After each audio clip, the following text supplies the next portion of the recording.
Afifah Zahra, Aida Syarira, Bella Sri Wahyuni, Diana Muki, Dina Mundia Puspitasari, Vina Azahra, Heti Salini, Ima Halimatu Saktia, Kairunisa, Kansya Salsabila,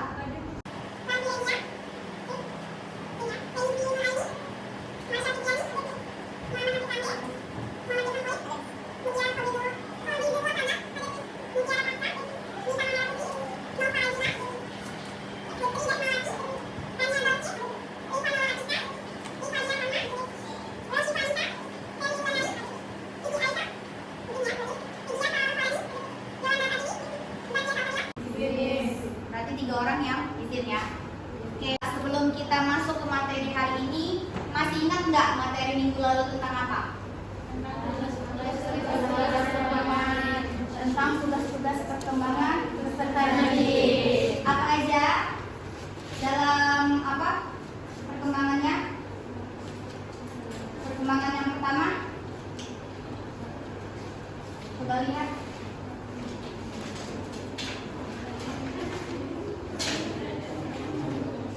Masih ingat? Tugas-tugas perkembangannya. Periode prakonsepsi. Lalu periode pranatal. Lalu periode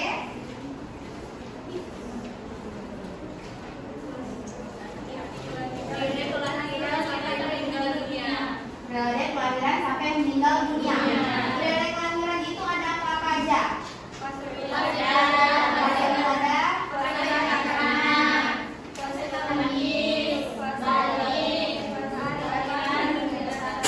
kematian, setelah kematian. Ada 7 fase ya, dari kelahiran sampai kematian.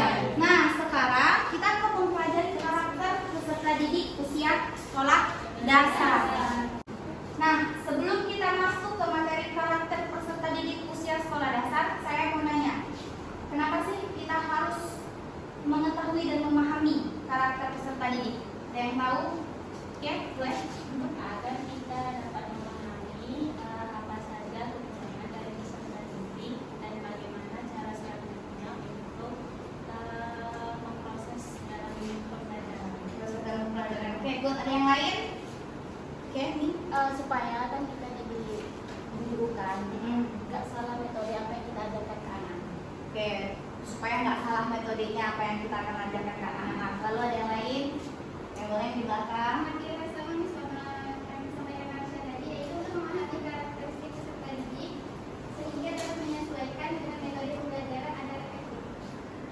good. Nah, itu dia. Kenapa kita harus mengetahui dan memahami karakter peserta didik?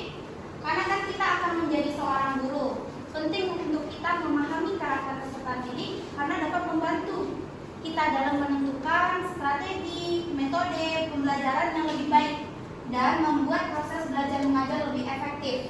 Nah, selain itu, agar guru dapat memahami tindakan peserta didik dan memastikan perkembangan peserta didik ini tadi. Apa-apa aja yang dibutuhkan untuk dalam proses pembelajaran. Nah, jika dalam menyampaikan materi pelajaran, guru nggak memperhatikan karakteristik peserta didik, maka peserta didik tadi akan mengalami kesulitan memahami materi pembelajaran. Maka kadang ada peserta didik yang cepat merasa bosan, bahkan benci dengan pembelajaran yang disampaikan oleh gurunya. Karena kan tiap-tiap anak itu karakteristiknya berbeda-beda ya. Jadi kita harus memahami dulu karakteristik peserta didik ini tadi. Nah, selanjutnya itu karakteristik anak usia sekolah dasar. Masa usia sekolah dasar disebut juga dengan masa intelektual, yaitu perkembangan kognitif dengan proses-prosesnya tadi ada penalaran, pemecahan masalah. Nah, anak yang sudah berumur 6-7 tahun berarti sudah dianggap matang untuk memasuki usia sekolah, ya. Nah, masa usia sekolah dasar terbagi menjadi dua. Ada apa aja? Kelas tinggi. Kelas rendah ini pada usia berapa aja? 6. Ya, kelas 1 sampai kelas 3 itu biasanya usia apa? Usia berapa? 6 sampai 10 tahun ya, atau 7 sampai 11 tahun. Nah, kalau masa kelas tinggi umur berapa? 11 sampai 13 atau sampai 14 ya. Oke. Biasanya 6 sampai 10 tahun atau 7 sampai 11 tahun ya. Nah, ini dia ciri-ciri anak pada masa kelas rendah. 6 sampai 9 tahun atau 7 sampai 10 tahun. Ada yang maksudnya 7, ada yang maksudnya 10 ya. Nah, ciri-ciri anak kelas rendah ini, mereka itu adanya korelasi positif yang tinggi antara keadaan jasmani dengan prestasinya. Nah, yang kedua, mereka masih tunduk dengan peraturan-peraturan yang ada. Terus, mereka itu suka memuji diri mereka sendiri, anak kelas rendah ini tadi.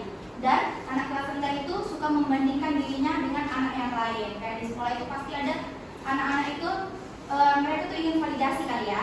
Dia datang ke gurunya, ibu mana yang lebih bagus gambarnya, punya saya atau punya dia. Nah, itu ciri-ciri anak kelas rendah. Mereka masih suka membandingkan dirinya dengan anak yang lain.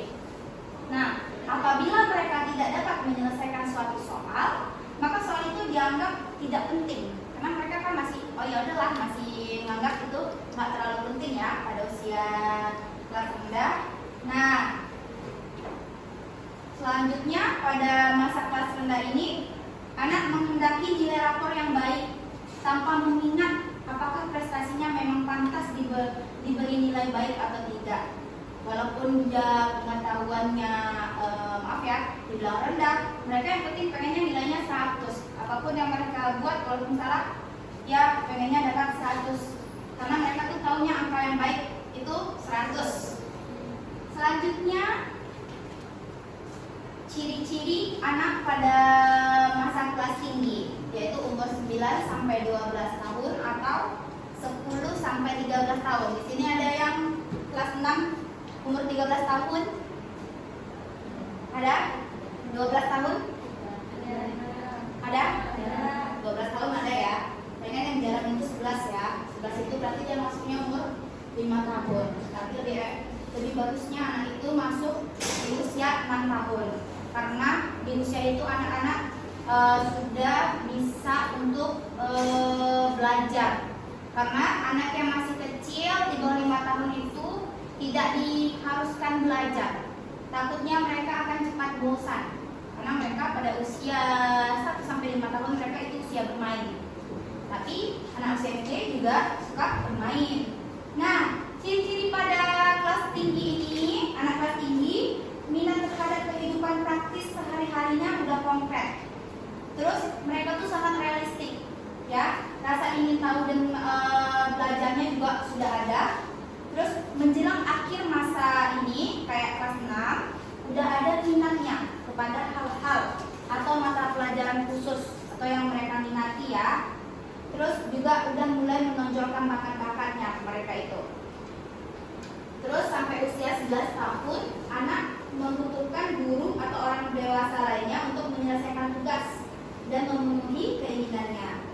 Lalu pada masa ini, anak memandang nilai angka rapor sebagai ukuran yang tepat mengenai prestasi sekolahnya. Mereka sudah tahu kalau bahwa nilai itu harus nilai rapornya sebagai ukuran, berarti angka nilai rapornya harus tinggi, ya. Nah, lanjut pada usia kelas tinggi mereka sudah gemar membentuk kelompok untuk bermain bersama. Nah, dalam permainan mereka tidak akan terikat lagi dengan peraturan-peraturan yang ada. Mereka sudah membuat peraturan sendiri, ya. Jadi mereka sudah tidak takut lagi dengan peraturan yang ada. Jadi yang udah dikecoh itu anak kelas rendah. Kalau anak kelas tinggi mereka sudah punya mereka sendiri, peraturan mereka sendiri, karena mereka sudah lebih realistik. Oke. Selanjutnya beberapa rangkuman karakteristik siswa SD yang perlu kita ketahui. Pada usia SD, anak itu senang bermain, bergerak, menyanyi, dan berkompetisi. Kan? Cobalah buat lomba lari, pasti mereka akan senang untuk menjadi juara 1. Nah, usia SD ini juga anak-anak itu senang berimajinasi, ya. Makanya mereka suka ya menggambar hal-hal yang ada di imajinasi mereka. Yang ketiga, mereka itu senang melakukan aktivitas fisik. Anak SD itu senang melakukan aktivitas fisik. Nah, apabila kamu suruh diam aja dalam kelas, mereka itu akan bosan. Tapi apabila kamu ajak mereka belajar sambil bermain, mereka akan senang sekali tuh. Kayak contohnya gini, belajar dengan bermain itu kayak kamu ngasih soal digulung-gulung-gulung, tapi dibuat kayak lomba lari. Kamu harus ngambil soal yang ada di situ, padahal soalnya sama aja kalau kita tulis di papan tulis kan, tapi kita buat kayak permainan, kita gulung-gulung soalnya, kita letak dalam sebuah kotak, kita buat kompetisi lain. Siapa yang duluan ngambil soal, jawab. Nah, kayak gitu anak-anak kan pasti lebih senang daripada mengerjakan soal yang ada di buku atau di papan tulis. Nah, yang keempat, mereka juga senang bekerja dalam berkelompok, ya. Nah, yang kelima, dan mereka itu senang dipuji dan mendapatkan hadiah atau penghargaan oleh gurunya. Terus yang keenam, masih berpikir konkret. Apa itu konkret? Kalian tahu? Berpikir konkret? Boleh di searching. Apa itu berpikir konkret? Berpikir konkret adalah cara berpikir yang terbatas pada dimensi ruang, waktu, serta tempat tertentu. Ya, berpikir konkret itu masih berpikir yang terbatas ya.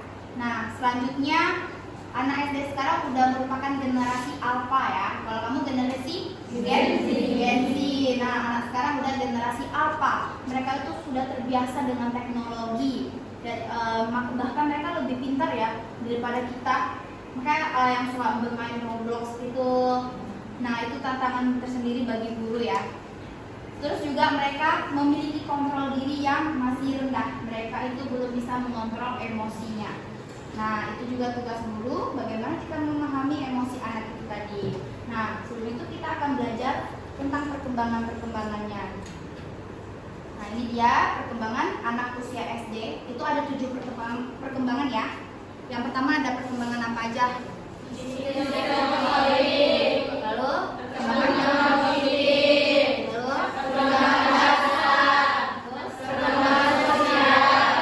Perkembangan emosi. Perkembangan moral. Perkembangan anak. Nah, ada 7 perkembangan. Inilah yang harus kita ketahui tentang anak ini tadi sebelum kita menentukan strategi pembelajaran ya. Karena setiap anak itu mempunyai perkembangan yang berbeda-beda. Karena mereka kan kadang keluarganya berbeda, lingkungannya juga berbeda ya. Terus makanannya, gizinya juga berbeda. Nah, ini akan kita pelajari dengan diskusi kelompok. Ini kita bagikan kelompoknya di mana? Cabut slot atau dihitung dari sini? Hitung aja. Hitung ya, dari sebelah sini. 1, 2, 3, 4, 5, 6. 1, 2, 3, 4, 5, 6, 7. 1, 2, 3, 4, 5, 6, 7. 1, 2, 3, 4, 5. 5. Oke, berarti 1 sampai 5 ada berapa orang itu? Kayaknya 6 sama 7 kurang anggotanya 1. Berarti ada berapa orang ini? 1 sampai 5-nya.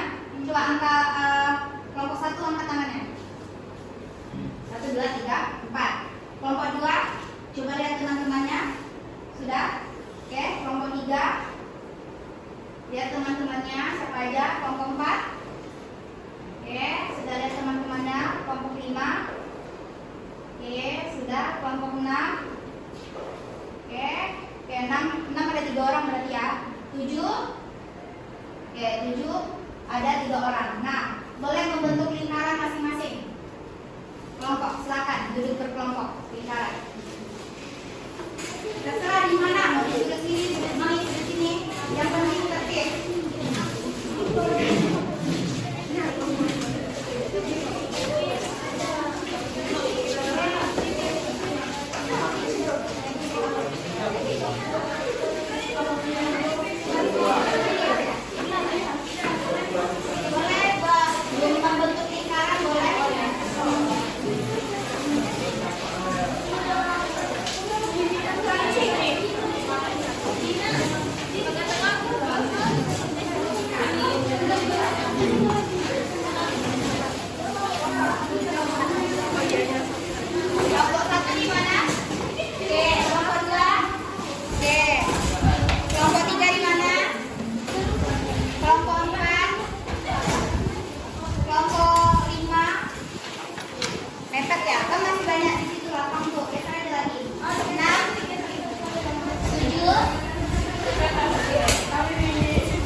tugasmu ini adalah mencari pengertian dari perkembanganmu tadi, lalu ciri-ciri perkembangannya, dan implementasi pendidikan atau tugas-tugas yang harus kita lakukan dalam perkembangan ini tadi, ya, pada anak usia sekolah dasar. Oke, silakan berdiskusi dengan teman kelompoknya. Boleh dikatakan dibahas.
perkembangan agama pada anak usia SD ini.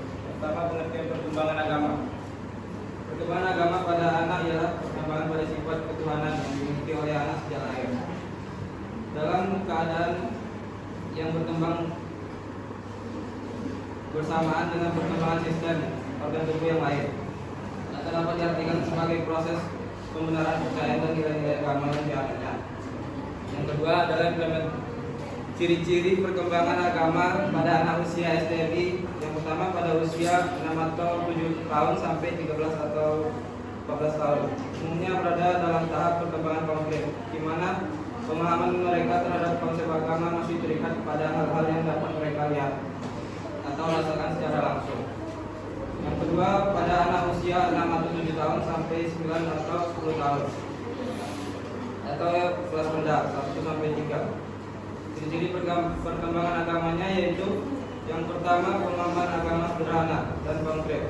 Anak memahami seperti cerita Nabi, doa pendek, dan lain-lain. Yang kedua, belajar meniru.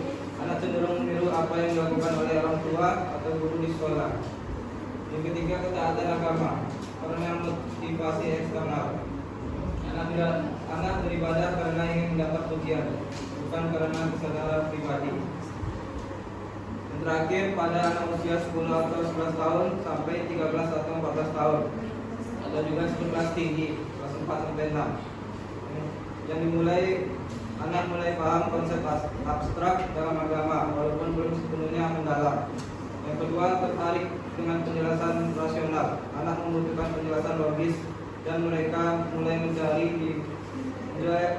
mencari makna di balik simbol keagamaan. Yang terakhir yaitu implementasi pendidikan dalam perkembangan agama anak usia dini. Yang pertama yaitu mengajarkan nilai-nilai agama di sekolah, seperti memulai pembacaan doa sebelum dan sesudah kegiatan belajar. Yang kedua, membiasakan peserta didik untuk melakukan ibadah sesuai agamanya masing-masing. Yang ketiga, mencerminkan kisah-kisah Nabi dan Rasul. Yang kedua, menerapkan konsep untuk metode pembelajaran intensif, yaitu dengan menggunakan metode role playing, seperti peserta didik dapat dilibatkan dalam peragaan kisah keagamaan. Yang terakhir yaitu metode bernyanyi dengan nyanyian religi, sehingga peserta didik akan lebih mudah mengingat nilai-nilai agama dengan cara yang menyenangkan. Ikut saya presentasi. Sekian, terima kasih. Terima kasih Bapak. Sudah menjelaskan tentang perkembangan agama anak usia sekolah dasar. Apa itu tadi perkembangan agama? Perkembangan agama apa? Proses pembentukan kepercayaan dan nilai-nilai agama pada Oke, proses pembentukan kepercayaan dan nilai-nilai agama pada anak usia sekolah dasar ya. Nah, ciri-cirinya tadi sudah disebutkan dan implementasinya atau peran guru dalam perkembangan agama juga sudah disebutkan. Oke, selanjutnya kelompok 2 kocok. Mana kelompok 2? Kelompok berapa lagi? 3.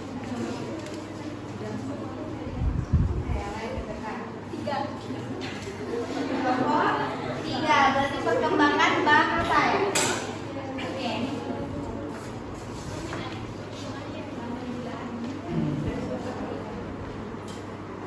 Kembang bahasa. Assalamualaikum warahmatullahi wabarakatuh. Waalaikumsalam warahmatullahi wabarakatuh. Saya Aida dari perwakilan dari kelompok 3. Di sini akan menyampaikan materi kami tentang perkembangan bahasa peserta didik usia SD atau MI. Nah, yang pertama itu ada pengertian perkembangan bahasa.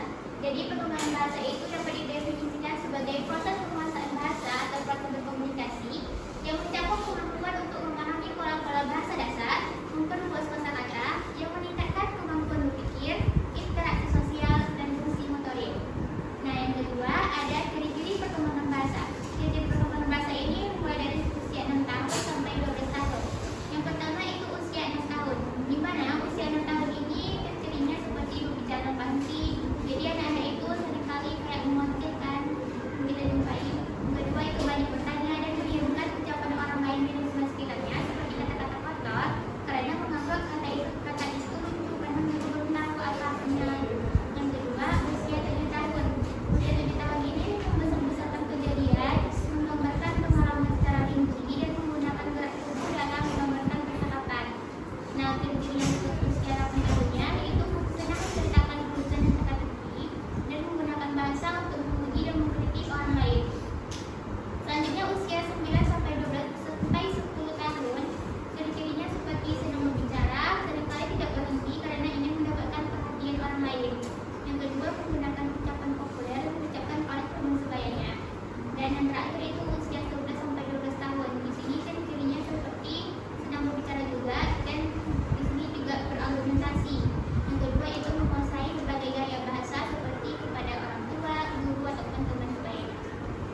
Selanjutnya kelompok 3 lagi ya yang betul. Siapa yang maunya? 1. Kelompok 1 silakan.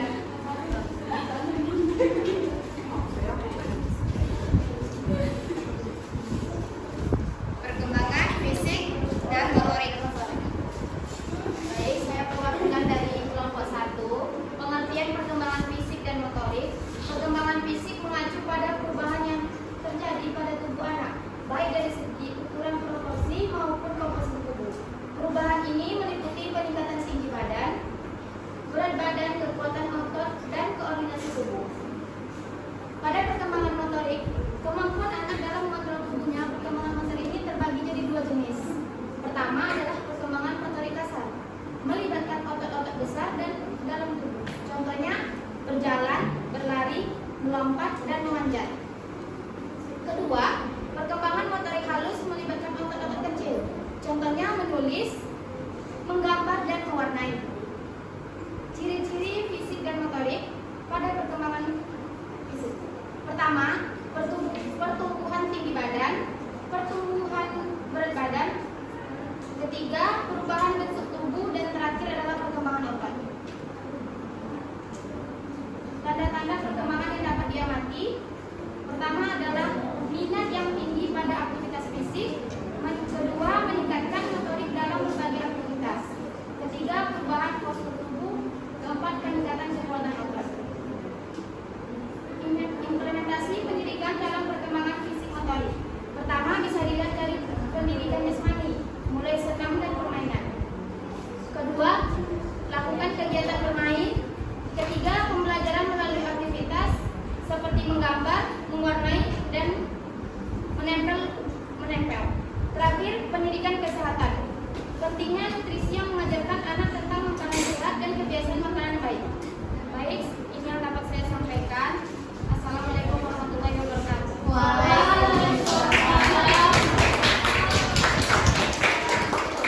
Oke, untuk hari ini 3 kelompok aja dulu ya. Nanti akan kita sambung lagi minggu depan 4 kelompok lagi. Berarti yang udah kelompok 1 tentang perkembangan fisik dan motorik. Apa tadi itu perkembangan fisik dan motorik? Tentang apa? Perubahan yang terjadi pada anak berupa fisiknya dan kegiatan motoriknya ya. Nah, tadi juga sudah dijelaskan tentang perkembangan bahasa dan juga perkembangan agama. Yang belum perkembangan kognitif, perkembangan sosial, moral, dan emosi. Masih ada 4 lagi akan kita sambung minggu depan saja. Oke? Untuk tugasnya ya boleh dicatat. Boleh dicatat tugasnya. Itu menurut perkembangan di kelompok kamu masing-masing ya. Nah, apa saja peran guru untuk mendukung perkembangan? Apa saja peran guru untuk mendukung perkembangan anak usia sekolah dasar atau MI? Oke. Ditunggu minggu depan ya. Nah, oke, sebelum kita tutup pembelajarannya, saya simpulkan sedikit tentang yang pertama tadi, karakteristik anak usia sekolah dasar. Ada beberapa fase, ada beberapa fase. Ada berapa fasenya? Fase. 3. Ada berapa bukan? Ada berapa fase? 4. Dibagi 2. Ya, ya. Baru aja tadi dijelaskan. Ada berapa fase? Ada 2. Ada fase apa aja?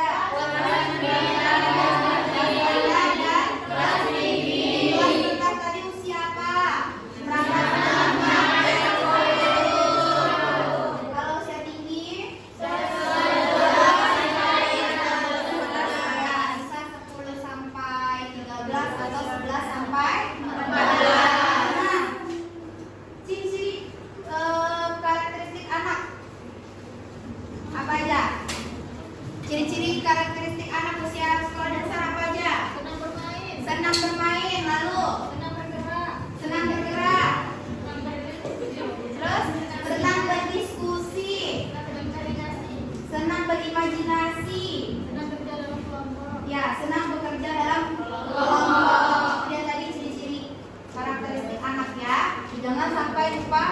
lagi karena kita mau puas ya. Oke. Sekian baiklah sekian materi hari ini. Terima kasih teman-teman semua sudah bekerja sama dengan saya. Saya tutup dan akhiri. Assalamualaikum warahmatullahi wabarakatuh.